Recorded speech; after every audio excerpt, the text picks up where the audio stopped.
দর্শক, এই মুহূর্তে আপনারা দেখতে পাচ্ছেন যে আমরা রয়েছি শহীদ নূর হোসেন চত্বরে।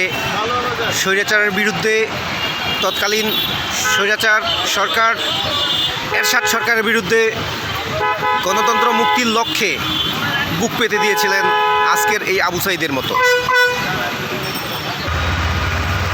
শহীদ নূর হোসেন চত্বর,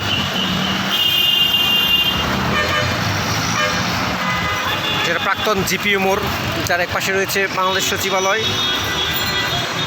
এবং অপর পাশে জিপিইউ। ঠিক এই চত্বরটিতেই শহীদ নূর হোসেন চত্বর নামে নামকরণ করা হয়েছে। তৎকালীন স্বৈরশাসক এরশাদ সরকারের বিরুদ্ধে গণতন্ত্র মুক্তি পাক, স্বৈরাচার নিপাত যাক, এই স্লোগানে নিজের তাজা রক্ত ঢেলে দিয়েছিলেন নূর হোসেন। তারই স্মরণে এই চত্বরটির নাম করা হয়েছে নূর হোসেন চত্বর। ঠিক আজকের আবু সাঈদ, শহীদ আবু সাঈদ